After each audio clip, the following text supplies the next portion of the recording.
Good morning, everyone. Today is March 7th, 2024, and this is the open meeting of the Design Review Committee. This meeting is being conducted remotely pursuant to the Chapter 2 Acts of 2023, an act relative to extending certain COVID-19 measures adopted during the state of emergency signed into law March 29th, 2023. All members of the Design Review Committee are allowed and encouraged to participate remotely. This act allows the Design Review Committee to meet entirely remotely, so long as reasonable public access is afforded so that the public can follow along. The public is encouraged to follow along using the posted agenda, unless the chair notes otherwise. Members of the public who wish to view the live stream of this meeting may do so by going to Northborough Remote Meetings on YouTube link. Ensuring public access does not ensure public participation. This meeting will not feature public comment. Chairman, when I call your name, Lisa Maselli, Here. Mark McMenemy, Here. and staff, when I call your name, Lori Connors. Here. We have no presenters and we have no public comment. So with that, it's 8:31 and I'll call the meeting to order. The first thing on the meeting is the design review minutes. We have a big group of minutes that went out, and I think everybody had time to review them. I should ask, did you have time to review them all? Finally. Okay, and Mark, you weren't here for them, so the ones that you weren't here, you could just say abstain. Unless you made changes to some, then you could vote. The first minutes on the agenda were October 12th, 2023. Did anyone have any extra questions or additions? Nope. Okay, hearing none, do I have a motion to approve the October 12th, 2023 minutes as amended? So moved. Second, roll call vote, Lisa Maselli, Aye. Amy Paretsky's an aye. The minutes are approved. Do I hear a motion to approve the October 19th, 2023 minutes? So moved. I'll second it. Roll call vote, Lisa Maselli, Aye. Amy Paretsky is an aye, and actually I could call you Mark if you want to abstain or vote. No, I'll just abstain. Okay, all right, then I'll keep going. All right, so the minutes have been approved. Next are the November 30th, 2023 minutes. Lisa or Mark, do you have any more changes? No. Okay, do I hear a motion to approve the November 30th, 2023 minutes? So moved. I'll second them. Roll call vote, Lisa Maselli, Aye. Amy Paretsky's an aye. The minutes are approved. Next on the agenda is the December 14th, 2023 minutes. Were there any additional comments or changes? No, thank you. Okay, do I have a motion to approve the December 14th, 2023 minutes? So moved. And I'll second it. Lisa Maselli Aye. and Amy Paretsky's an aye, and those minutes are approved. The next minutes were January 11th, 2024, and I wanted to just hold off on those, Lori, because I didn't have time to read the merged ones. Okay. So, and then after that, do you mind, Lisa or Mark, if I hold No. off on those? Well, I agree with you. I think we have to, it was a little different in the way it was looked at. So yeah, we should put a little bit more time into it.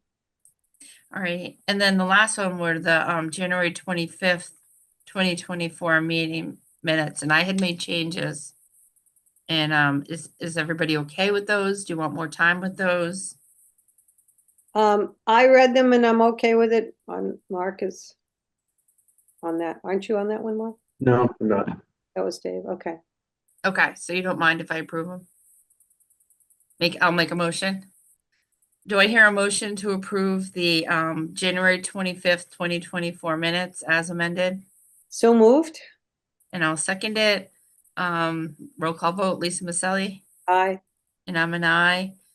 They are approved, so it's a whole chunk of minutes. Great. Thanks to Michelle for going through those.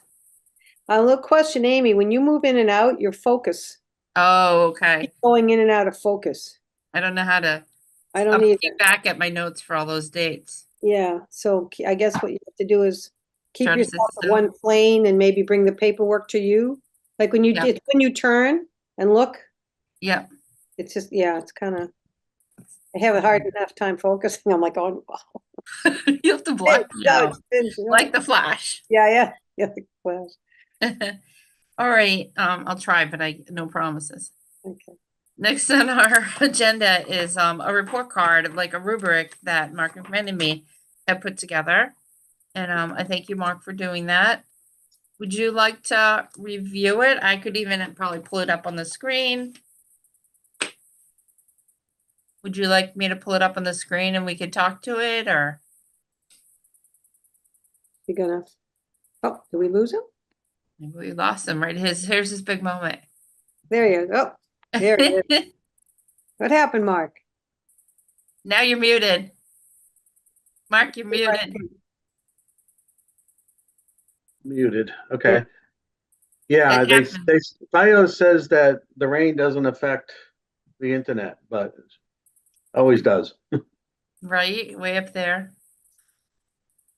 All right, so, So, I don't know if you heard what I was saying, but, we wanted to thank you for doing the rubric and wanted to know if you wanted to speak to it. Do you want to share it? Do you want me to share it?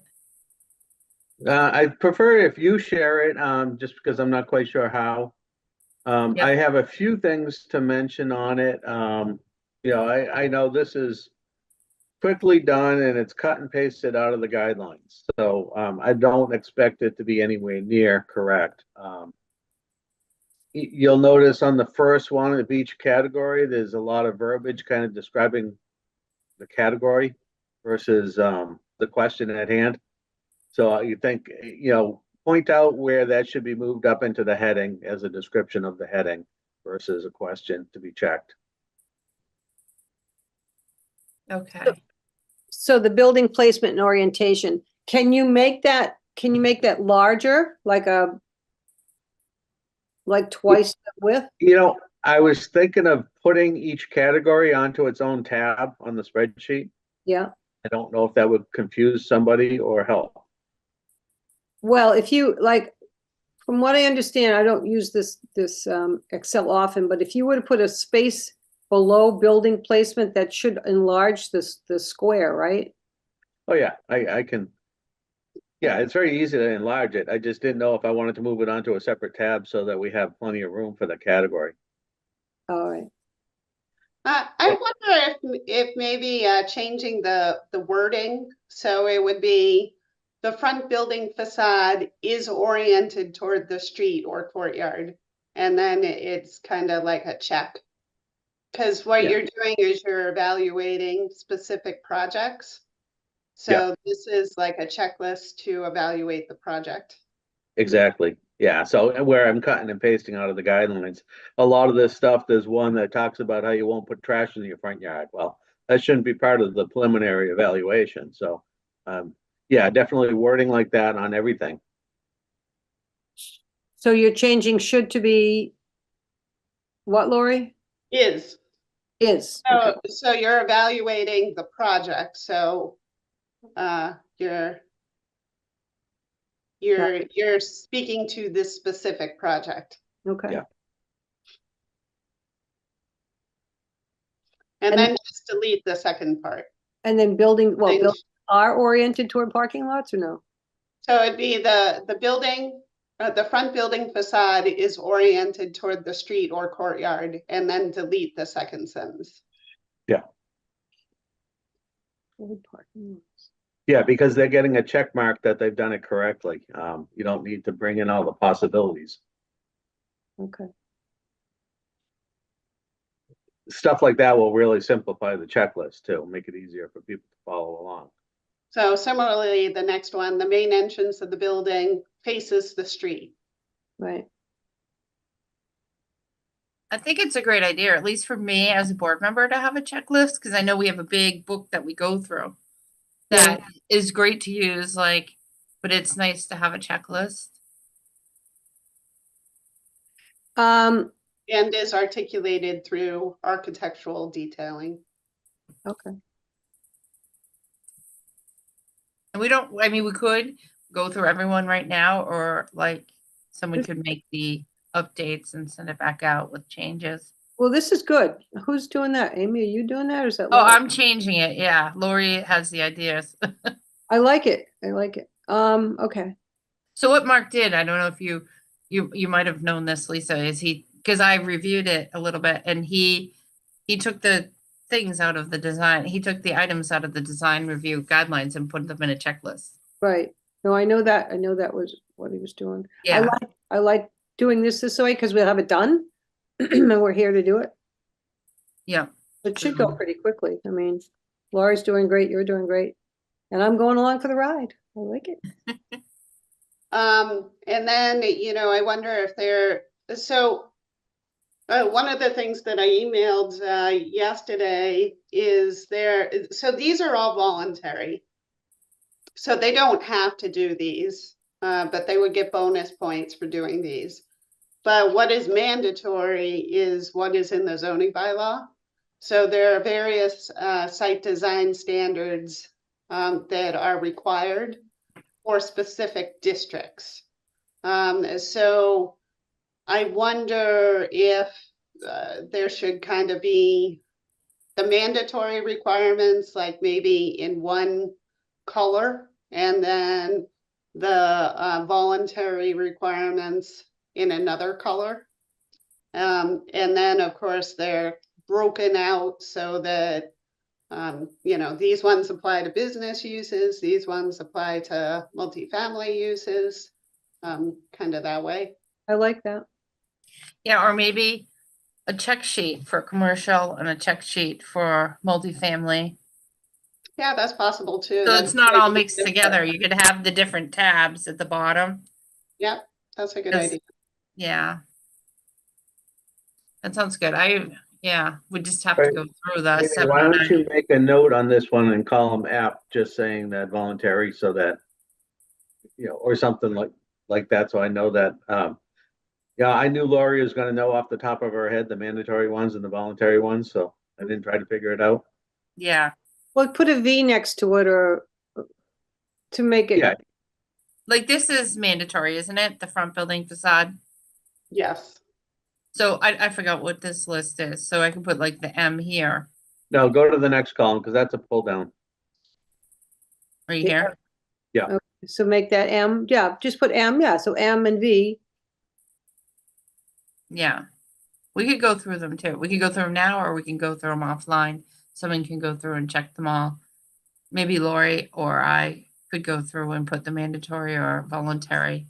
Yeah, you guys are gonna know, so. Yeah. A lot of the mandatory ones just don't appear at all. So they're not here. So they would need to be added. Okay, good. Yeah, we can do that and then see how long the checklist gets. What might stand out too is some might be voluntary that we want to add to the bylaws that become mandatory. If there's like really important ones that we think we really want to see, then we could try to pass those into the mandatory column at town meeting. So, no, I think this is great. I don't know if do we want to go through them all now, or just now that we have an idea of what we want to do with it? I'd like to start a little bit instead of taking it offline. We're here now. Let's put in 10 minutes and see what we can get done in 10 minutes. Is that all right? Sure. Yeah, there's 16 different categories, so even if we want to do 4 now, or, Right. At least we get some of this done. We're all here and it's, Okay. So these I are mean, that all, was one of the problems I had reading the guidelines, is I couldn't tell what was mandatory and what was voluntary. You can figure it out from the wording if you're an expert with, legalese, but I'm not, so. all right. So isn't the second also supposed to be mandatory, Laura? I'd have to compare it to the zoning bylaw to see if it's in there.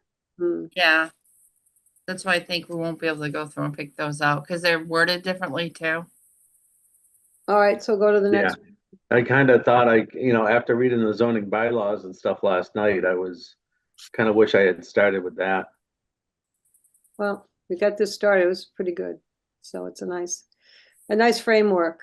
I think for number 4, we should specify this is multifamily. So single-family homes are exempt from the design guidelines. So maybe saying, for multifamily buildings or even multifamily and mixed-use buildings. Right. Does it count for duplexes too? Because they're separate on our bylaws. And then Sure, and and just- for duplexes, multifamily and mixed use. I'm just writing it here now. We can rearrange where we want to put it. I know some are mandatory and voluntary, but any notes we're taking? So this is a mandatory one, right? Like I said, I'd have to compare have it. to If compare. it's in the zoning bylaw, it's mandatory. If it's, well, it also depends on what the verbiage is. If it says may, then that's not mandatory. If it says shall, then it is mandatory. Right. So under 5, I would just simplify it to say the building is consistently aligned with the other buildings on the street.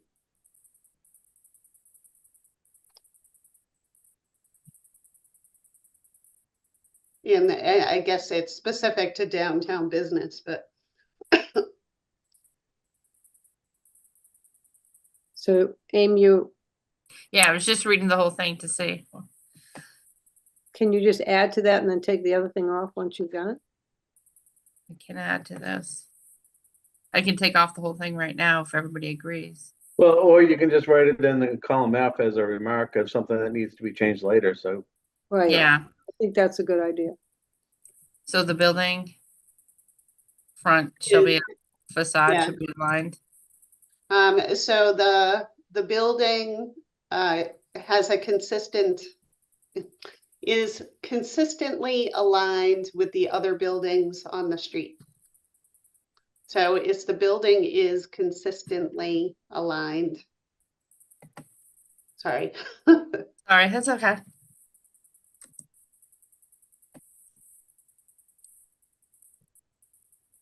With the other buildings on the street.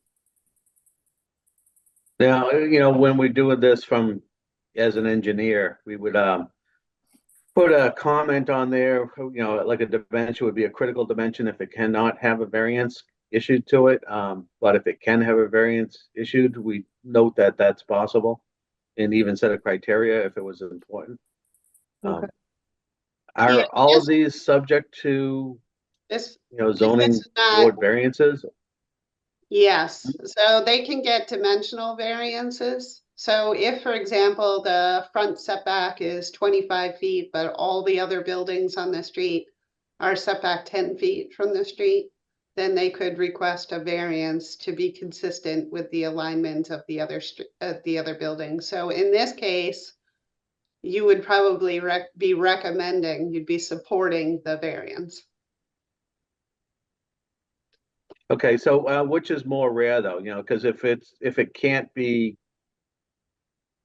deviated, I mean, should we note that it's or is that more rare or is it more rare to have something be subject to a variance? Well, it's typical that they adhere to the setback requirements.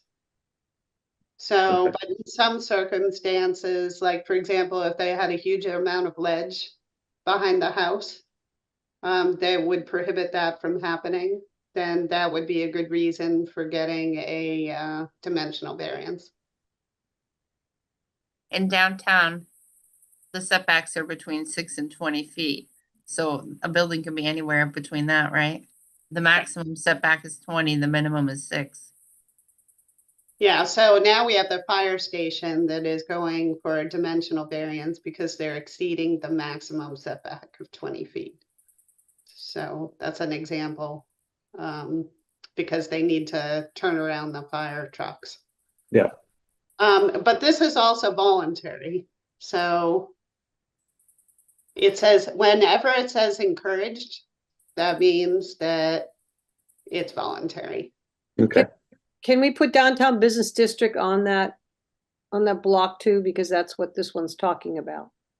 You right? might want to leave, it says the front building line must be within the minimum and maximum front setbacks established. We might want it to say that, Yeah, I like that. because they have to know they have to be within. The Yeah, downtown, of course, there's a whole nother section on setbacks coming up, so Okay. I've noticed there's some redundancy in these. Yeah, you could say the building adheres to the setback requirements.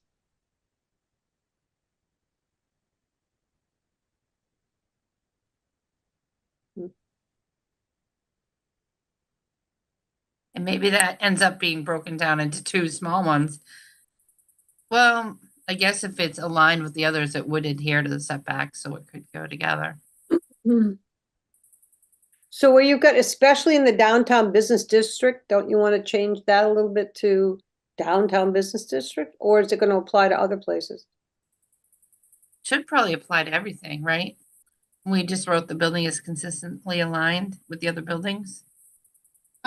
Yeah, I mean, what you could say is, so everybody gets the building adheres to the setback requirements, and then the second sentence would be in the downtown business district. The building is consistently aligned with the other buildings on the street. So it would, so the second sentence applies to everybody, everywhere.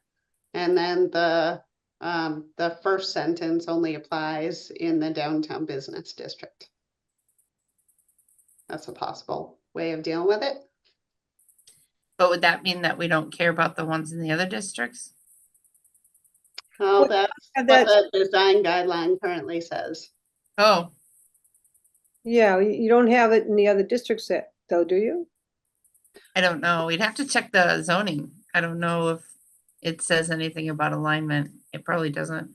Yeah, I mean, think about a residential neighborhood. I'm 1,200 feet back from the road, you know? Yeah.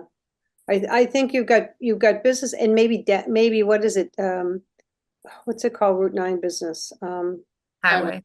highway business. Does highway business matter? I think it probably does, doesn't it? Doesn't highway business also have its own setback things? Then they would adhere to the setback requirements. Okay, So that's ideally, I mean, we have those setback requirements because we want everybody to adhere to them. Mhm. But this is giving kind of an out for buildings in the downtown business district because many of them are historic. So they predated zoning, so they weren't privy to the setback requirements. So if you look in downtown business, a lot of them are at a different setback. You know, well, right now our setback is 6 to 20 feet, so that's probably consistent, but there may be some historic buildings that are set back further than 20 feet. Or closer to the sidewalk, like for Right. example, the North Row House of Pizza sits right on the sidewalk, so they are not in adherence because they are not 6 feet back. and is that going to change at 6 feet when the new regulations for sidewalks? Is that a statewide thing where it's a certain width and like, is it 5 feet that are now, it's now the state? Well, that's the recommended width, but in downtowns, it may be wider than that. Yeah, If you want to have activity on your sidewalk and streetscape furniture, then, you know, you may want it to be double that, 10 feet. so maybe that setback later on, I'm not gonna say to do it today, but where it says of at least 6 feet in width and depth. Maybe that's gonna increase if we want that look to happen, because you only got so much road. Well, And there is a section where the sidewalks are covered, so, you know, they'd fail on the sidewalk one if they didn't have that. Yeah, I And think of it course, should it's be more made. important to be consistent with the other buildings because like downtown, that used to be 2 lanes and now it's 4 lanes or 5 lanes. So that changes the setback. right, Then I when we think put a this- rotary there, it's gonna go back down to 2 lanes again. And it's not unusual to have different setbacks in different locations of your downtown. So in one location of the downtown, your walks might be, say, 7 feet wide. And it all has to do with the placement of the buildings. So if you're talking about historic buildings and they sit on the sidewalk, you're kind of limited because you have buildings that are hemming in the roadway. Yeah. So the sidewalk width will be driven by the roadway width. So you want to ensure that you have, a traveled way of a certain width. So you may not be able to go wider than 5 feet on your sidewalks because you're limited by the road width. All right, so then how is the 6 feet coming? Where is it starting from? The end of the sidewalk or the curb as it is on the street? In the downtown area, like I said, it could vary and it could change from street to street. Like Route 20 could have a 5-foot sidewalk width, whereas Blake Street could have a 7-foot wide sidewalk width. Typically you want to have the sidewalks within the limits of the right of way for Right? liability reasons and maintenance reasons. So I mean, our regulations say 5 feet. So that's what it currently is. It has to be at least 5 feet. But then as developments come before the board, depending upon what they are, the board may recommend a wider width. Mhm. So It's I only a just leave recommendation. it. I just leave it as is. Okay, It's Yeah, only a the fourth section is recommendation. all about sidewalks anyway, okay. and it's Uh-huh. got more criteria than any other section. And considering most of the town doesn't have sidewalks within miles of them, I was just wondering, do we fix our regulations? Not these, it's not this, what we're talking about right now, but do we fix the town regulations to have wider than a 5 foot? In a lot of locations, 5 feet is appropriate, especially. yeah, in but there's residential also the neighborhoods. 10-foot for multi-use paths, Hmm. Oh, there you when go. you get out into the sticks. Those are typically considered like bike lanes. Yeah, Well, so what we're doing right now, though, isn't this more downtown business? I mean, we're trying to do the all encompassing, or are we just trying to stay in 1 or 2 locations? This, I believe, applies to all of the business districts. So, Right, okay, yeah. Design review says it's for all commercial. okay, so that's better. We're not worrying about the ones out in Mark's area. Yeah, I mean, we could, have kind of like a subheading under each that is unique to downtown business. I think that would be appropriate. Okay, on this one, we can just say must conform with pedestrian-friendly things in section D. Because this is not even the section on sidewalks. I know that we have a complete streets policy. Does the complete streets policy, would that be better to name as opposed to put a specific number down? Because we instituted the policy. Does the policy not have effect on downtown businesses or commercial businesses? Well, remember that this is a matrix of regulations that already exist. So if you want to add in complete streets, which, I think is perfectly appropriate, then we would have to do that in the guidelines itself. Okay.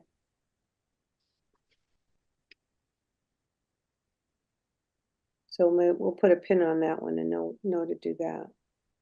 Right. So where do you want me to write that so we don't forget it? The sidewalks, right? Would you put it under sidewalks, Lori? Oh, Or- I didn't open your new one, Mark, because I had questioned historical and parking. Unfortunately, this is the old one. I should open the new one. if I'm Oh, adding- really? Yeah, so you don't even have parking. Right, I missed like 5 sections. I'll add this note to the, I'm gonna open Mark's newer. And I'll add these notes to the newer one later, but I don't wanna, I'm gonna stop sharing and make sure we put it on the new one. Sorry about that. I have so many Thanks. All right, so here's, I gotta download the new one. Okay, now I'm gonna open it. Mhm.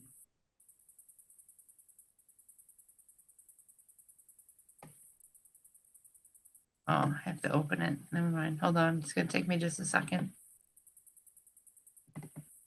Gee, we should put on some elevator music. I know. Got anything, Mark? Fine, well, I'm sitting in front of my iTunes collection, but I don't have elevator music. Okay.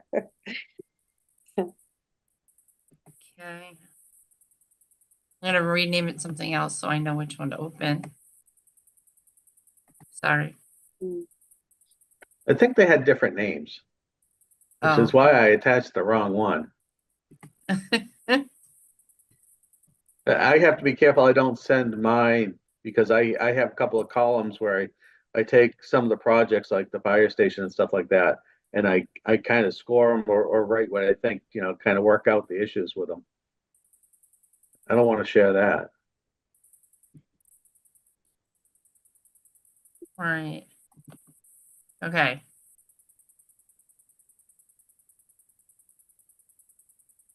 So, does it look super big? I'm gonna make it smaller. I don't mind. Yeah, don't make it any smaller than Right. The hard thing is I have so many things. Okay. You All know, right. the- So we're the back to setbacks. setbacks and buffer, the next item is similar to the one above. So I wonder if we should just delete the setback sentence that we had before and just put it in the bottom one. The one under setbacks and buffer areas. So the one, the number 5 just talks about in the downtown business district, the consistent alignment with the other buildings, and then the one below just talks about adherence to the setback requirements. So move 5 to 7, like the comments. Yeah, so that first sentence just move down to 7. Okay. And Not gonna then do it now because I don't have it. keep the second sentence in 5. So say that again. Oh, you got it? Yeah, I have to make it smaller or else is it bouncing around in your screen? Yes.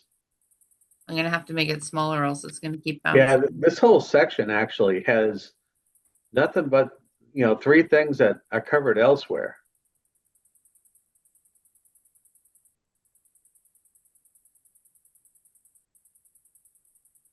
I have to make it smaller. I can't type in it and see it.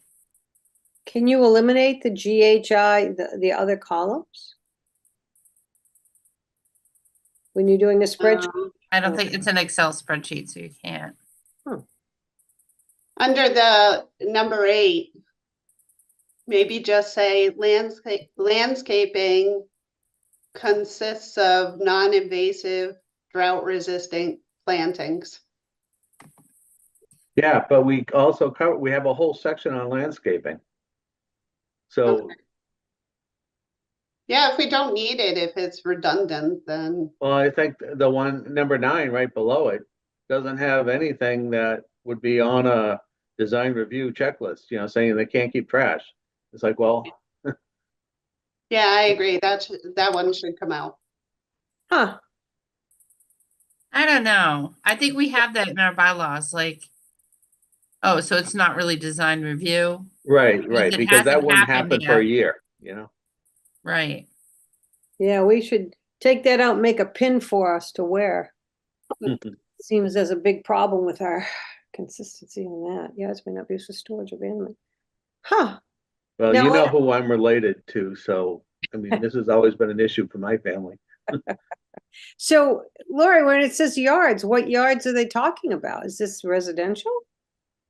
No, so they're talking about the, so in the dimensional table, Yeah, the zoning districts have front, side, and rear yards. yeah, So that's what they're talking about. They're talking about those yards, and they vary depending upon the district. So, like in the downtown area, Amy had mentioned that the front setback is a minimum of 6 feet and a maximum of 20 feet. Yeah, And in other districts, it could be 30 feet. Let's see. In the downtown neighborhood district, the front yard is 15 feet and the side and rear yards are 20 feet. In MSR, the front yard is 30 feet, the side yards are 15 and the rear yards are 25. So that's what they're talking about. Adherence to the dimensional regulations table. and is there a way that that's connected to that table in any way that how would, because that's the first time I've seen that. How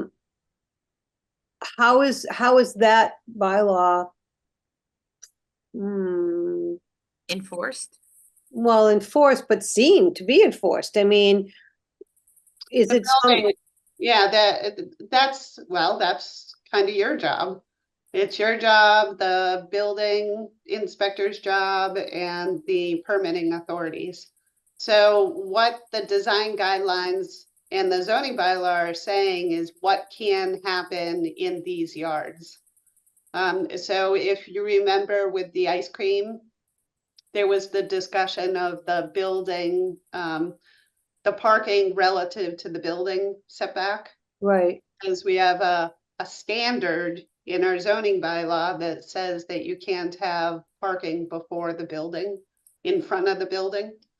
So that's what I was talking about. You know, there are some really important standards in the zoning bylaw that are not reflected in the design guidelines, but should be reflected in this table.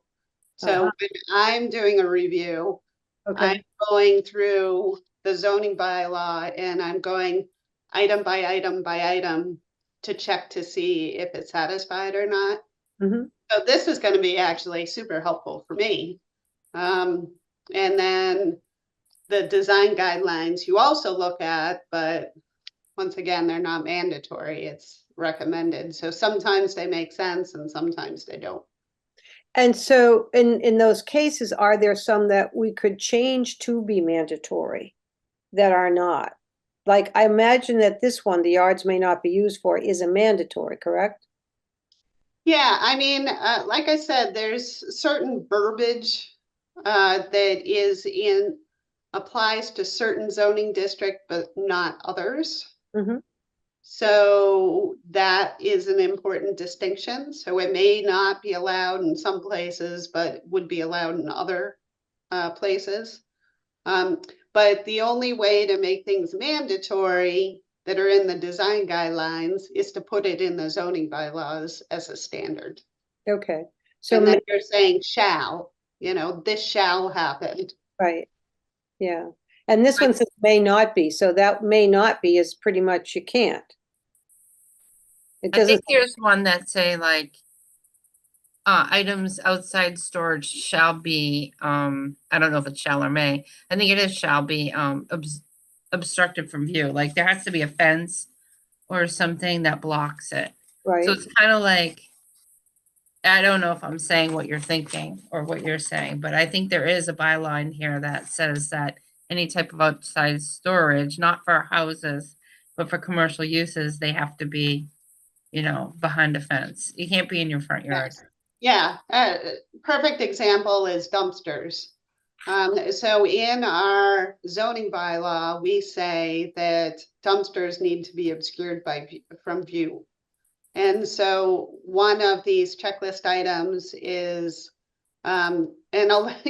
amazingly, a lot of times they forget about the dumpster. So the dumpster isn't shown at all.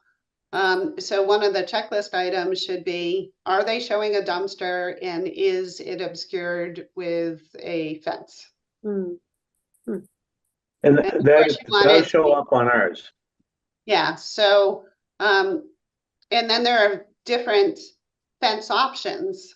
So, like in the downtown business district, I would want to see that the fence is a stockade or, a vinyl fence. It's not a chain link fence with privacy slats. Because that's, Right. fine in an industrial district, but probably not something you want to see in the downtown. Right. Yeah. So we have the 15th section is utilities and mechanical equipment, which covers that, or we can add it there. Oh, look at this. Boy, Mark, you did a lot of work here. Yeah, It's all cut and paste. Yeah. Oh, cut and paste, you know? here it is right here. Exposed storage areas, machinery, garbage, dumpsters, service areas. So So that when other I'm- one, When I'm looking at this, Mhm. probably what I would do is I'd put a little note over here saying, you know, chain link fence with privacy slats, or I'd say, you know, stockade fence or whatever as like a little reminder. And if I didn't like the fence, then I would put that in a comment. So I would say, yeah, I see you got the chain link fence with privacy slats, but this is downtown business. In my opinion, you should upgrade to a stockade fence. Right. Yeah. And usually I've noticed on other towns that they will say when visible from the street. I don't think we actually say that on ours. Oh, yeah, it does. Abutting properties and streets. Okay. okay, so if we leave that, then maybe we don't need the other one above because it's not really, do we need this? Well, Well, I'd that, say that whole section there doesn't seem to be needed. well, no, I mean, we just need to remember that's around and circle back to another situation of, So an example of number 9 would be Lowe's. So of course, you know, Lowe's always has a huge amount of storage around their building. So that Hmm. that is something, and now we do allow certain uses with outdoor storage, like a tractor supply is another example. So it kind of depends on where you are, whether this would be allowed or whether it wouldn't be allowed. well, you know, here's a good question then. So we have several, uh, car repair places. Like there's one on Route Main Street that has a huge junkyard in the back. But on the side yards, there's cars, or if they leave, they have abandoned cars or something. I don't think that that would be applicable here because that's their business. They're selling cars, they're repairing cars. This would be more like another example would be a consignment store. And then they have next to the store, they might have things that they're selling, like windows or pictures or wreaths or furniture or stuff like that. And that would be allowed because that's what they're selling. Yeah, I mean, like I said, it depends on what what the business is. Like sometimes it's okay and sometimes it's not okay. Yeah, because I mean, I think that, you know, consignment would be okay because that's part of the consignment. If it's a resale business, what you're reselling would be it. But if it's something like, oh, all right, let's use an example of the mobile station downtown. So the side yard that's viewed by Church Street has got 2 railroad cars there and a bunch of stuff now that's being constantly piled out back. They're not supposed to have anything outside like that because they're a downtown business, correct? They're selling gas and they're selling liquor and drinks, but they shouldn't have storage outside. And even the car storage that they have is not allowed on that lot because it's not part of their business. Yeah, kind of like a convenience store. So say they got a super large order and they've got a bunch of soda cans stacked outside of their business next to the dumpster. Mhm. That would not be okay. I know that Bob did an enforcement action against the sign vendor on Route 20 because they just had signs like discarded in the yard that they had done. So that is not okay. So this is kind of like Mark said, you know, when somebody's coming through permitting, they're not going to be advertising that they're gonna be putting their junk outside. So, I mean, if it's a consignment shop, then they may say, yeah, we're gonna do a certain amount of outdoor display and this is what it's gonna look like and this is where it's gonna be. Mhm. But the problem people are not going to be doing this and advertising this during permitting. So I think it's kind of not applicable. No, it just would be, I think, I mean, again, I'm looking at another use, having it in part of a brochure or something of what, you know, not a do's and don'ts, but, you know, kind of the appearance, because if we're gonna ever change the downtown appearance, we have to get some cooperation from how certain areas have been maintained or not maintained. Yeah, I think that's more of an enforcement issue for Bob. Because like I said, when you're going through design review, this most likely won't come up. Yep. And I think, Lisa, you were thinking like when new businesses come in to do like a welcome to Northborough, and here's Yeah. a little checklist of do's and don'ts. Yeah, just as a, you know, I mean, a lot of You mean people. like guidelines? Yeah, some guideline. I like the guideline idea too. But all right, we don't need to go. We can move on. I just wanted. It does appear in the bylaws and the guidelines, right? So, I mean, when we're reviewing a design, it wouldn't come up. Well, This is our checklist to make sure that they're, you know, to form the recommendation. right. Okay. So now we'll go on to open space.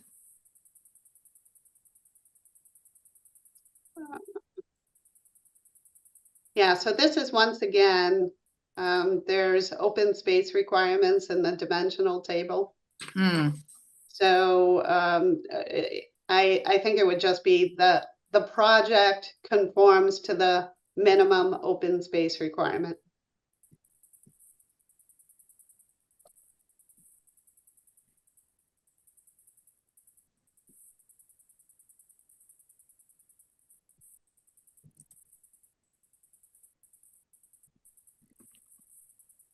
But it's good, I think, to leave it. I don't know if they'll ever go through our design guidelines, but it's kind of good to leave the wartier part of it in the design guidelines so they understand we're trying to minimize the impact on, you know, your neighbors and the water. But this checklist can just be, yeah, they met the minimum open space requirements. But do we write the open spaces? Sometimes they want to see it in the front and the sides, like. Right. Yes. Front sides are always good. That's When nice. this gets finished, Laurie, are we going to use this in the Excel program, or is it going to be like in a different kind of a program or hard copy? Well, probably what I would do is I would save it as an Excel spreadsheet. And then when a project comes forward, I will print it for myself. And then I'll just fill it out by hand as I'm going through the project. And then I will put it in the file with the application. Okay. And That's so what if you folks do this as well, then you can always email me your checklist and I can put it in the file, or you could just keep it for yourselves. You know, it's up to you. I might print some blank ones for me, so when I'm prepping, I know, you know, and then it helps when the meeting comes up for what you wanted to talk about. Okay. Yeah, I think it'd be helpful for the people submitting projects to go through this checklist too. That way they will know where they might have an issue before it comes before people and probably fix it. Right. Right. Or prepare to go for variance. Is there some way we can make those columns that are speaking specifically where it says open space, pedestrian accommodations? Can those be made larger, like the whole band larger? And not in the same size and type as everything else in the other one? Yeah, Well, say we're looking at this on a computer screen right now and it'd be a printed version and that. Yeah, like that. Yeah, yeah, this can be edited. that's much better. Right, I mean, this we have the option of throwing this into a Word document or a form too. Yes, So I don't think we're there yet. You Right. know, okay. Because it it'd be, just, be nice to have cross-reference on, a column with the cross-reference of the, bylaws so that they can read the law in detail too. Be nicer to have a link to them. I don't think we'll be able to do that. Well, that's kind of neat. Like our minutes now have a link. For yeah, our minutes. So I guess if this check sheet was online, if once we have time, we could have links to the bylaw if they want to read it for the different sections. that sounds good. Yeah. So- Say sometimes the bylaws are clearer. Depends on, whether you're a wordy person or if you like it concise. Right. And engineers like it concise. Yeah. So you had pedestrian in the center. How come it dropped down? I to know, I'll have to work on that later. I think we should keep going. That's just all like formatting. Hey, there you go. I don't want to waste time today. All right. On number 12, open space is visually and physically accessible and enhances the visual impact of the project and adjacent properties. Okay. You typing that in now? See, that should Well, that's actually, just what yeah. she just read, right? Isn't that the same thing? Yeah, I just deleted a lot of the words. Took a little bit of the words out. yeah, those could actually go up into the heading, to give the category description. I think they should still be kind of the checklist because Yeah. like Oh, yeah. I'm Yeah, trying to keep that. visualize the way I would use it. And under open space, like I would just say, okay, existing vegetation retained, check. Open space areas have stormwater management facilities, check. Like I'm just gonna go through this super quick and put my checks in. And if there's something missing, then that would become a comment, possibly.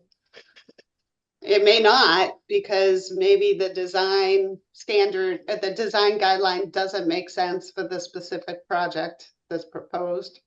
Okay, then I missed what you cut out. Sorry, I was thinking it was the same. I thought we were just reading it. So under 12, Open space is. open space is visually and physically accessible, then delete, and enhances the visual impact of the project and adjacent properties. Yep. What And about then the 50%? The second sentence, I would leave at least 50% of the. Yep. Yeah, I'd just leave it as is. I'm just gonna write updated here so we know. We could take this off, but I think we updated 12, or we don't need to say that. I lose track. No, put a red X or is there a red check you can put on it or just a little note for yourself? I'm just gonna write updated, and then Okay. we can take all these out. So we don't go back and say, did we update that one? Hmm. Like this one's gonna be updated to say the project conforms to the minimum open space requirements, and then we have this one's already all set. Maybe Yeah. I'll write all set. Whatever you like. And then we'll take out the words. So this is fine where appropriate existing vegetation should be, or just write existing vegetation should be retained, or no, where appropriate makes sense. Well, that's also covered under landscaping. So it's kind of on there twice. Okay, well, we could, Put over here, just put C under landscaping, and then when it comes time to rearrange, we'll know that we have it somewhere else to be able to pull it off of. yeah, Okay, open spaces used for storage, maybe used for stormwater. Just Yeah. say open space is used for stormwater management practices. but sometimes it doesn't always, right? Like I like to, sometimes they have big retention basins, and I actually like to see more open space than just a big retention basin. Like I sometimes agree. people want. I don't think that this is, something that it should be aspired to. Right. I think that they're just saying that it's possible if there's no other options, you can put it in the open space. Yeah, I would probably, in a lot of circumstances, whack that as a negative and make a comment saying, I recommend you put the storage underneath the parking lot instead of in the open space. So, I wonder if we take this off this list and take it out of the design review guidelines. yeah, I think so. I agree with that.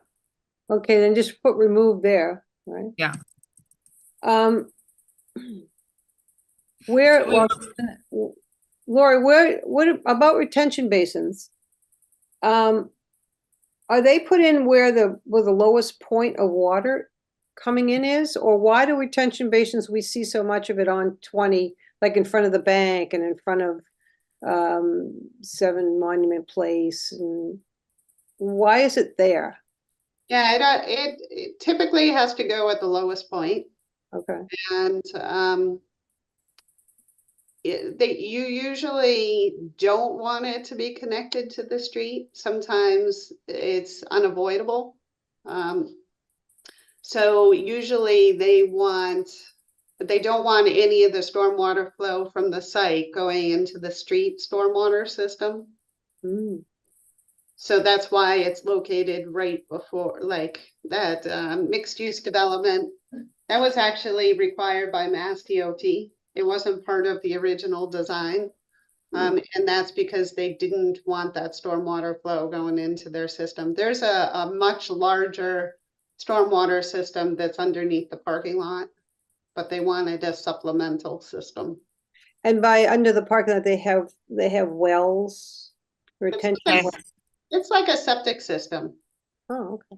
but it's under the parking lot. So it's obviously more attractive if it's hidden. Right, and more use of land too. I mean, you could be able to park some cars on it instead of having the hole in front of it. Right. I Okay, think some of those were pre-Lori. I think if Lori, if you were on the staff, you probably wouldn't have wanted a lot of the front yard. Because you did that for the duplex. The duplex came forward on Hudson Street and they wanted to put one in their front yard and Lori recommended an underground stormwater system and they did it. So I would think going forward, with Lori on staff, maybe, I'm sure she would highly recommend an underground system versus all the retention basins we see around town in the front yards. In Can- like businesses, if can- they could be possible. right, can we put I- that in as a? I also prefer rain gardens. I mean, that might be something that we would want to put into our design guidelines where it currently doesn't exist. So they've come a long way with rain gardens, and a lot of times they look like garden amenities. So actually, if you can remember the presentation that I provided on the Blake Street, and I was showing pictures of what had been done in Millbury. Mhm. So some of those bump outs are actually rain gardens. And so there are certain plantings like black-eyed Susans that work very well. And so when you're looking at it, you're not saying, oh, that's a detention basin. What you're saying is, oh, isn't that a nice garden area? So that's something that I consistently recommend instead of those terrible grass swimming pools. Right? Yeah, that sounds like it'd be a nice bonus, point too. Yeah, I suppose, it would be. That, some of that too, the harder thing is that we see from all the older ones that even the grasses that may have been planted or whatever, none of it's maintained and it just gets murkier and murkier. Probably even has mosquito issues, how you. Well, yeah, because I mean, there's nowhere that it's going, so I really like the idea of keeping it underground and maybe this open space areas may be used? Is that something that's in the bylaws or is that just something that we've said, yeah, you could do that? I think it's No. probably in the guidelines. Is it? Oh, Well, we- guidelines as opposed to standards, Yeah. I think it's in the bylaw too, is it? but it might say may, but I think I've read it in the bylaw. Well, this says, In it's in our planning board, subdivision rules and regs. In various sections of the zoning bylaw, but yeah, I mean, maybe Amy, we can make a note to update that. Right. because that's something that, again, we're working with smaller and smaller spaces. You need more and more parking. Yep, it's easier and less expensive probably to dig the hole. But then there was a discussion at some point too about fencing it, because if you're in an area that people are, with their kids or whatever, that this is a dangerous area for a kid to go falling into. Amy, I wouldn't remove it. Oh. What I would say is, I would say that, you still want to have the stormwater mitigation, Yep. but it should be attractive. So it should either be like a rain garden, or it should be underneath, like a grassy area. So it should be below surface, so people are still seeing it as a vegetated area. I think just enhancing, but still allowing it in the open space is good. Yeah. I went to a class years ago about the lid is low impact design of all this stormwater.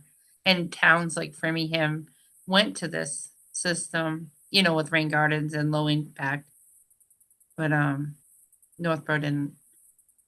Yeah, I mean, some of the DPWs are reluctant, because it's something different. And it could, be challenging. Of course, our DPW is excellent about maintaining garden areas. So it'd probably be less of a challenge for our DPW. But alternatively, if you're requiring it on private property, or like in the case of the common driveway that we did on Ridge Road, we required a homeowners association. So it's not a burden to the DPW. It's going to be maintained by the people who live there. So they have an added incentive to make it look good because that's their property. So Right. It's not without its challenges, but I think that people are coming along and being more open-minded than they were in the past. So Well, it almost sounds like instead of just being part of open space, it should be a category by itself. Yeah, I would think so. Water remediation, or however you wanna. yeah, stormwater management. Yes, Yeah. stormwater management, perfect. Okay. I know Well, that- then we can list ideas, for doing it, like the gardens and stuff like that, and give them points for that. All right, Okay. good. So I'll write stormwater section. Well, So see, this is good. This is why we're doing this today, Amy, together. We got some I just keep ideas. comparing this to the other projects, and, the Yeah. fire station is gonna become the lowest point within quite a few yards. They're gonna have a problem. Yeah, Now they're proposing, to do some subsurface treatment. Yeah, they've got actually an excellent system put in place. It's just that the water is gonna be flowing from the neighboring properties into it now when they're cut. Amy, did you put that in that that subsection you wanted? I wrote stormwater section, but Yeah, we can look at that and see what we can come up with and add it or not. No, there's a lot of it, especially in Northborough. I think we have Yeah, I think we need to kind of come up with lists of options for it and list them out, because I didn't know them, yeah, you see the ponds, the retaining ponds and stuff like that. But gardens and mhm. yep. Okay. Okay, so now we're into pedestrian accommodations, my favorite subject.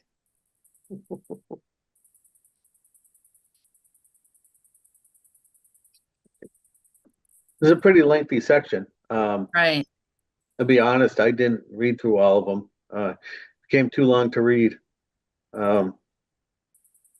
Okay, here's a question for you now. I assume this was a bylaw piece that you cut and pasted, correct? No, guidelines. guideline one. So where it says where possible, pedestrian linkage should be made to adjacent properties. That starts to make a question. I often hear that why this, I don't know the name of the actual name of the section of it, but it's a Chuck Black area. And it used to have the Is this 269 West Main near Ace Hardware? yes, on the other side of Ace Hardware, not the Ace Hardware side, but the other side. That's got the 4 buildings, 2-story buildings, mixed use. So they don't have enough parking for their area. And so I heard from a few people, why can't they park at the adjacent one and walk across? Why didn't they allow them to do that? And I said, because that parking lot belongs to the landowner that owns that whole section, and he pays taxes on it. And if you're going to build buildings that you don't have parking on, you can't expect your neighbor to supply you with parking because you chose to use up all your area just for your businesses. So We do have in the zoning bylaw the ability for property owners to make written agreements with each other to share parking. So that is an option, and actually I would recommend it. Like, for example, the new mixed-use building that is being developed, it's under construction over by Dunkin' Donuts.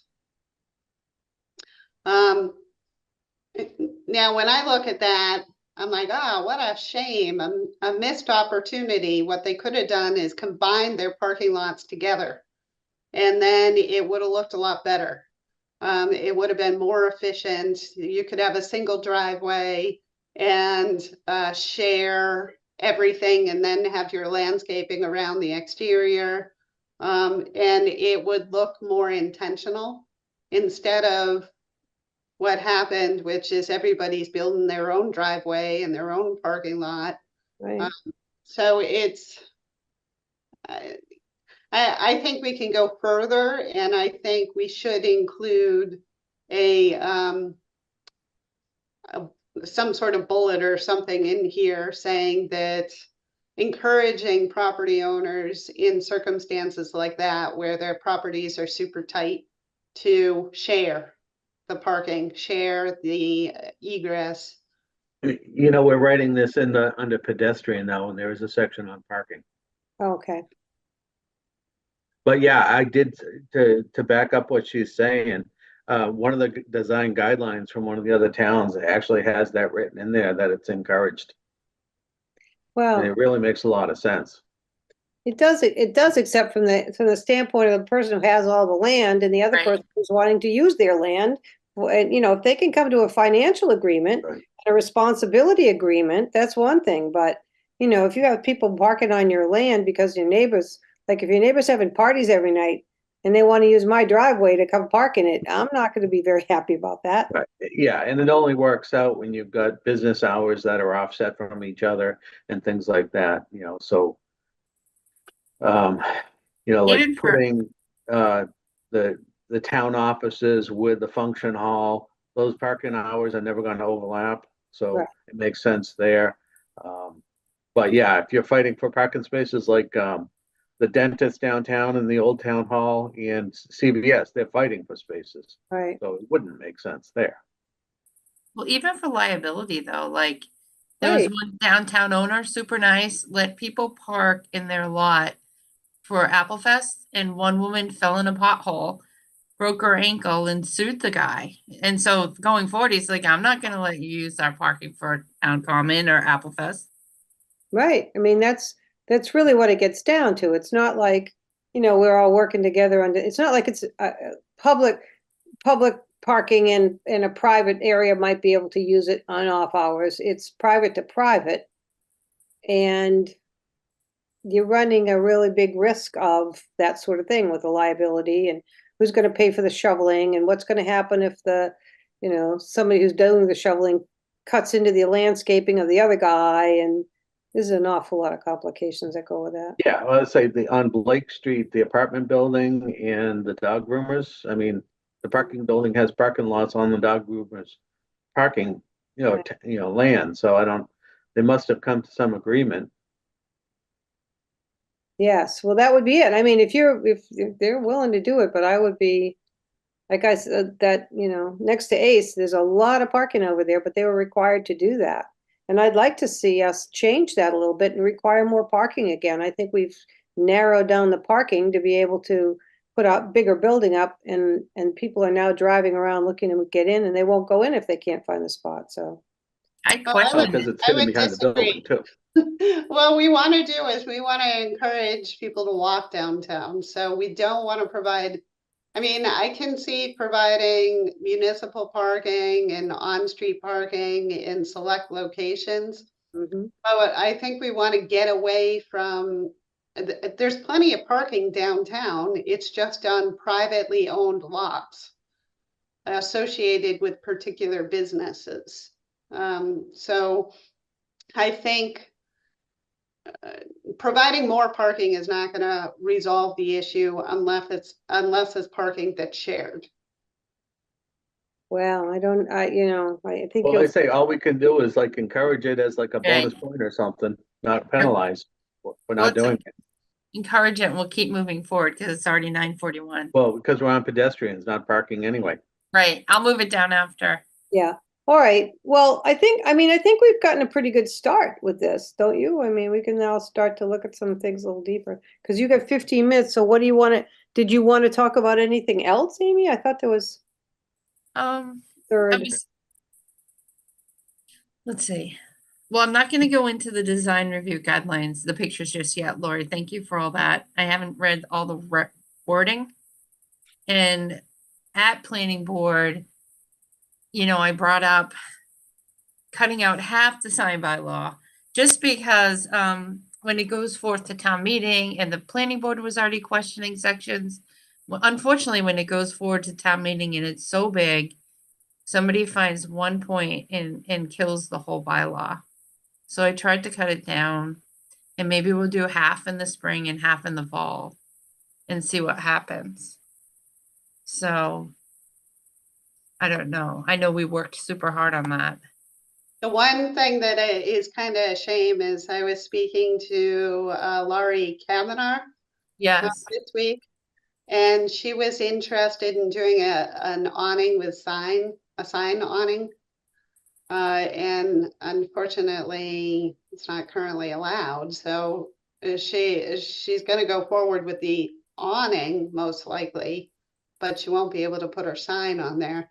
So that building, she was concerned because it's so close to the sidewalk, and there's so many windows, the architecture of the building is challenging. So, of course, I had talked to her about the window signs and, but she's kind of struggling to figure out the best sign option for her, given the architecture of the building. So, I was sad that we're not going forward with, those options, like the projecting sign for her. Cause I think that would have been a benefit, and the awning sign for downtown business. Well, she might be able to do the projection afterwards, once it changes. But is that the building that's presently the green, all the green board on it right now in between the Dunkin' Donuts and the I should No, say, there's Renovo and It's the white building that's gonna have the bridal shop in the front. And then it's gonna have the doctor's office in the back. It's next to the Bank of America building. Been The under old construction. Yeah, for the 10 all years. closed. good. When is she opening? She said as soon as they get their sign all sorted out. Wow. I think what concerned me with the awning signs, that was one of the main things, because all of a sudden brought to the planning board and we had decided that the awning sign would just have the name of the facility, but then one of the members is like, oh no, they should be allowed to put everything they want on it. And that was really concerning because I think that would be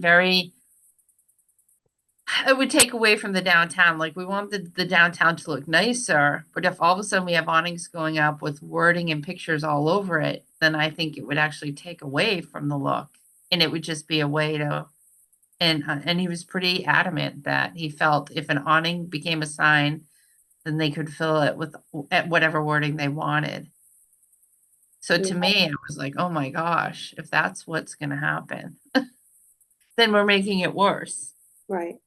Well, and if it's right on the main street, right over a sidewalk and all of that, I think the harder part about walkability is weather. And we're in New England. And, if you're in Arizona, you need it for the shade, but you don't get wet. You don't get, drips on your head and that sort of thing.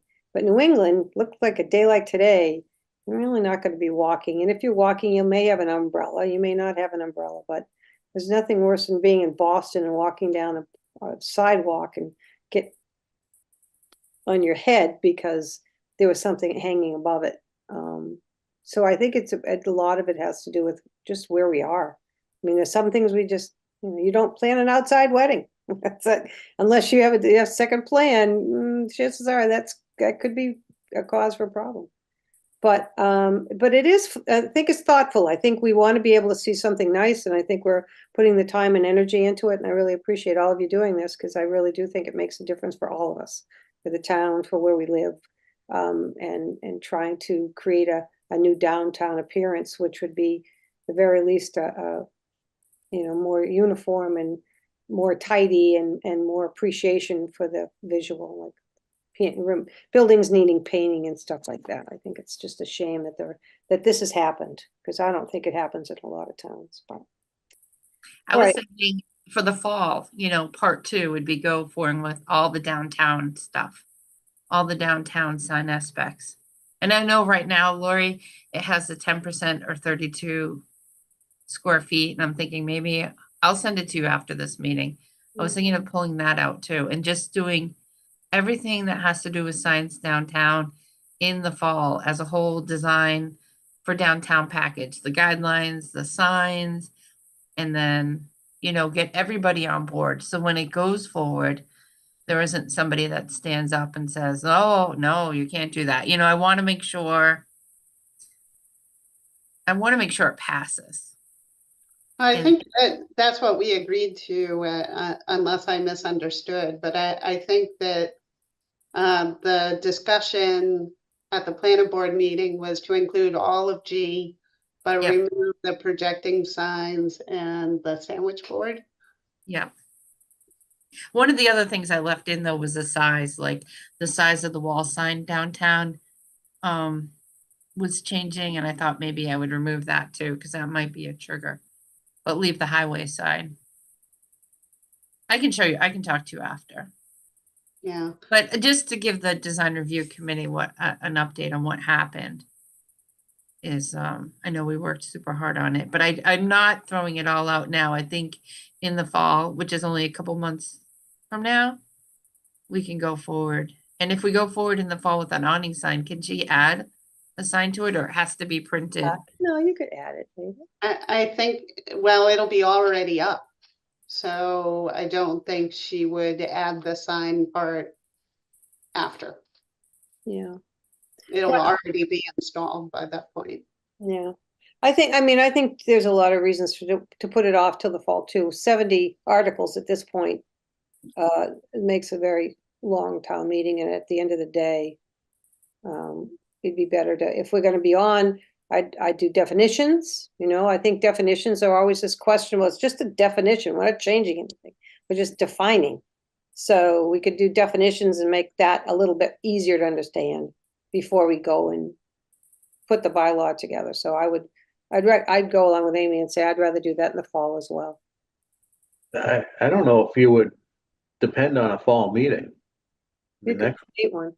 You can make a fall meeting. We could make one just for zoning. We could do two Yeah. different meetings a year. A lot of people do that. We don't have to have one meeting that's just crammed. And then, they're the ones that decide. If we have two separate ones, they may be more palatable as opposed to try to make somebody sit there for 2 straight days. yeah, because you're gonna get a different type of person going to one that's about bylaw review. A little more educated on the subject. Right. Right. That is a big concern. Yeah, I agree. I mean, Is that- I know I usually leave for that portion of the meeting, so. Sometimes I wonder if that's why we get put last or last. Everybody leaves. I'm like, Well, wait. I say the traffic is a nightmare outside too at that point. Right, yeah. All right, All right. Well, it's almost 10 o'clock. I think this checklist is a great idea. You know, it'll make it easier. thank you, So- Mark. Thank you, Thank you. Laurie. Say we made some good progress on it. I may, kind of come up with another sheet based on the bylaws and send that to Laurie and Amy, I guess, to see if you want to pass that forward. And I I could think- also go through what you had done, Mark, and just kind of simplify the language. Yeah. And you guys could decide whether you're happy with that or you want to change it. And then if you could do, if you could do that for the zoning bylaws, then we'll split the workload. Yeah, I mean, the suggestions you made, I agree that they should be included, at least sections of them. Mm, Or That is it sounds sections? perfect to me. Yeah. If you guys can do that. It's just easier to have it there than have somebody pull it up later or, have, oh, well, I'm gonna go and see about this. And the more information that you give people in the beginning, I think everybody's happier. Yeah, A good well, check. I say definitely be helpful to have a column with at least the bylaw number, Yeah, no, and I a link. agree. Yep. Or the mandatory and the voluntary is good too. Well, I say, the guidelines have changed over the years. You can tell there's been many hands in it. Where if you click on just reading the bylaw itself, sometimes it's simpler. Mhm. Okay, All right. This is great. Thanks everybody for meeting again. okay.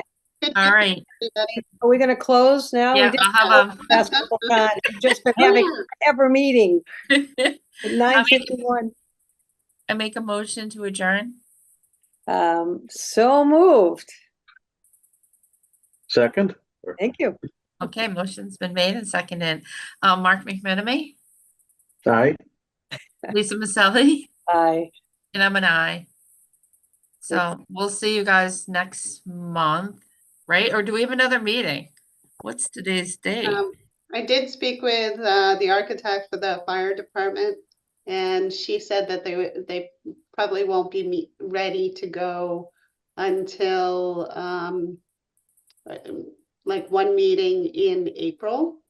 They were thinking of, which would be our standard date of the 11th.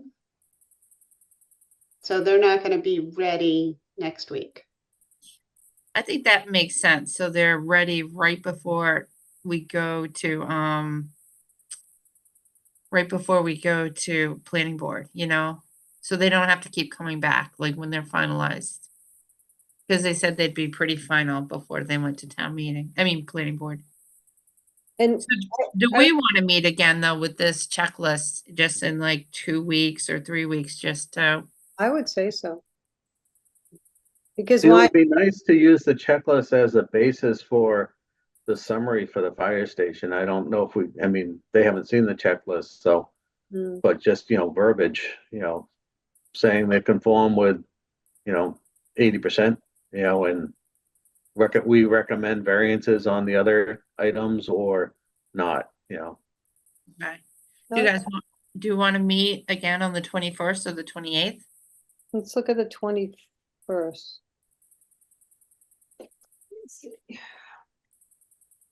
Does 2 weeks give you enough time to go through everything? I would prefer the 28th. That week for me, the week of the 18th is really busy. Yeah. So the 28th? All right. Works for me if it works for everybody else.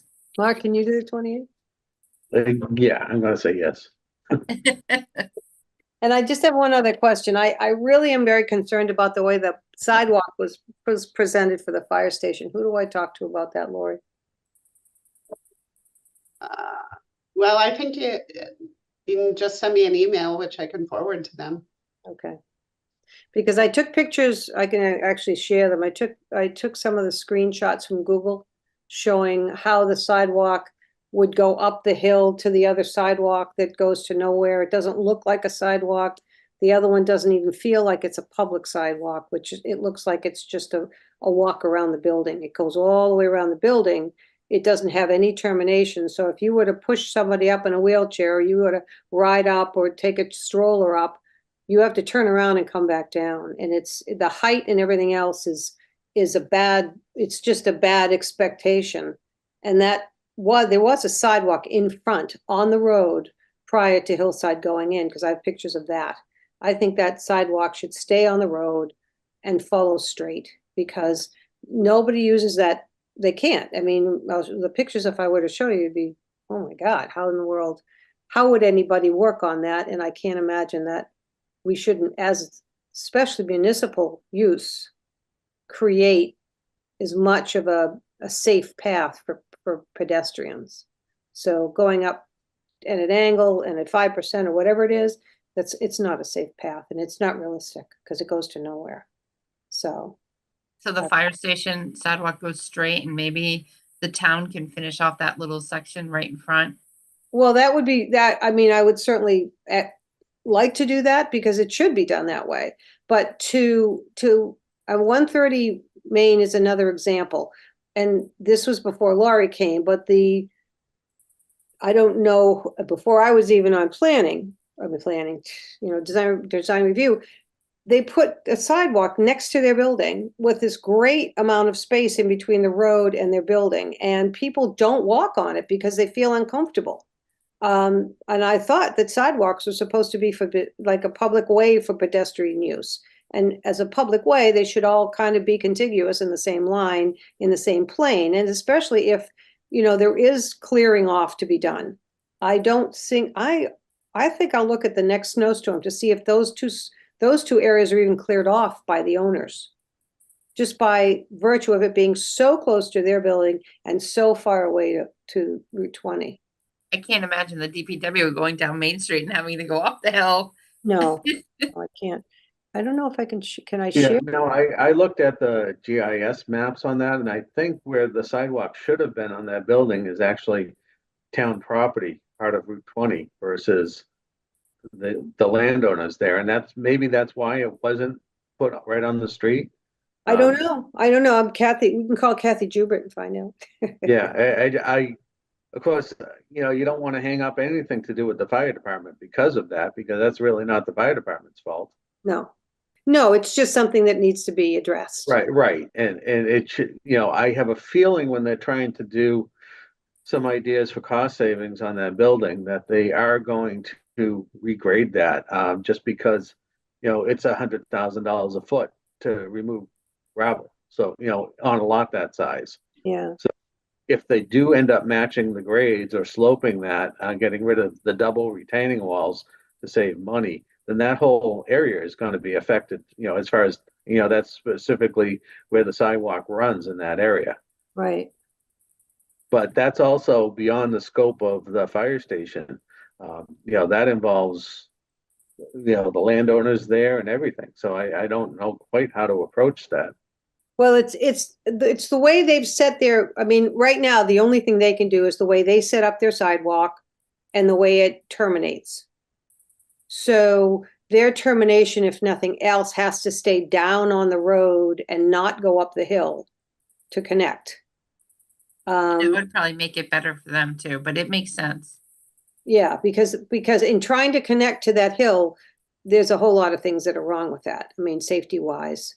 And I'm not sure how much of land is actually going to be left over once they really start doing the construction. So that's hard to say. But I'll put some pictures together. I'll put it to Lori. I'll send it to you and just say, these are my concerns. And then I think we really do need to figure out how that's going to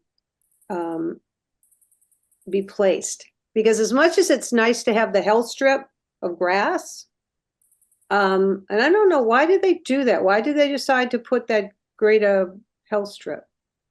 You'll have to ask in your letter, I think. Okay. But Lisa, make sure you just send it to me, because Okay. you don't want to violate the open meeting law by communicating with the others. Yeah. I have a question, kind of related. We have different bylaws and stuff like that.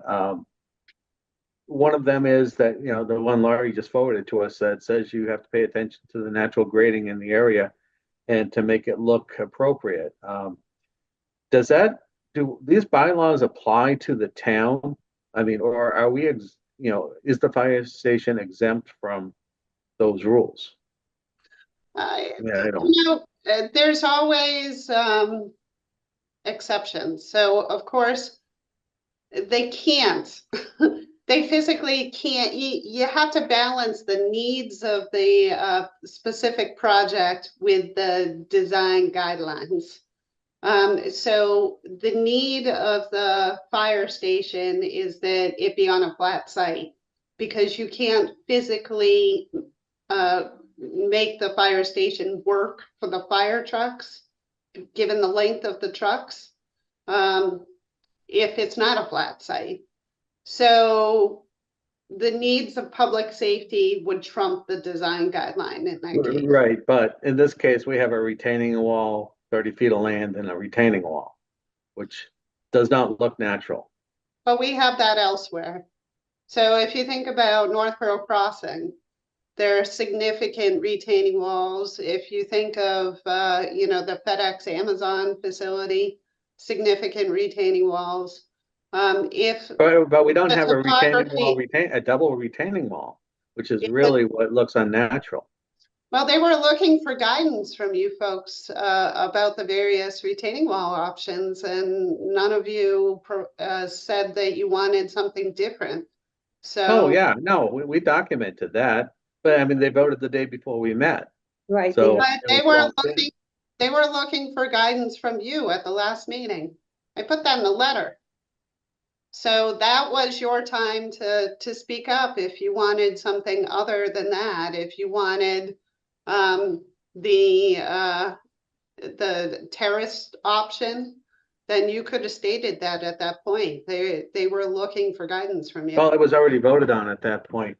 Yeah. And the terrace option that they did happened in between our reviews Yeah. and wasn't done as I anticipated. And of course, I wasn't even a member at the beginning of it. So my documentation of that is in the form of a, you know, a letter. Right. No, and I was at meetings that they said, you're going through design review, but you know, you're making a decision beforehand. We're making that decision here with this committee. So we were not given any space to, and I brought the sidewalk question up and all I get was a shoulder shrug. So no, we didn't, that's not true. We were not given the opportunities to say much of anything that would have caused any changes. We got to, Right. that's all we got to do is They speak. made a point the night before to vote on it before design review, and then they said, you know, one member tried to say, why don't we wait? Let's get input from design review. And they said, no, we're gonna vote. They wanted to vote the night before. So So that's why I didn't bring it up the next day too, because I do feel like it would waste more time. Like if they had voted and they weren't gonna listen, you know, if they weren't taking any more input, then I hated to put us through the whole process of discussing it for an hour, just to, you know. Well, I'd say right after my first meeting, I had an anonymous firefighter posting that I was unqualified. And it's like, yeah, Jesus, you know, I get an engineering degree and a master's degree and I don't like that. Right, right. We've heard a lot of negativity that we're just a board that you have to check a box to go in front of and don't listen to what they have to say. And I think that has to change. I mean, for the fact is most boards are advisory boards. MPIC is an advisory board. It's not the be all end all board. And yet Right.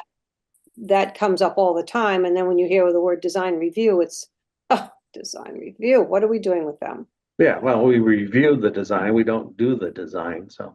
Yeah, so that's I mean, that bears talking about, and I agree, and I don't think people should be looking at our committee any differently than look at the other advisory committees, because we're here to have everything work in conjunction with each other. And that's gonna have to be something that's brought forward and Yeah, I don't think we need to waste our time trying to come up with solutions to nonconformities of the bylaws if they're exempt from the bylaws either. That's just a waste of my time. Right. So, well, thank you. I'm sorry to jump on that one. Yeah, we already adjourned, I think. We We voted. did. Now, do I have to vote to adjourn again? It's 10:04. Can we do, like, we didn't finish though, so what, should we do it again? I vote. I Okay, amend the vote. there you go. Amend our previous closing time to 10:04. There you go. Thank I you. have a new motion to adjourn. So moved. Second, Okay, Mark McMenamy, Get a aye. second. There you Lisa Maselli, go. Aye. and I'm an aye. Thanks, everybody. We'll see you on the 28th. All right. Sorry, Laurie. All right, bye. Bye-bye. Bye. Thanks.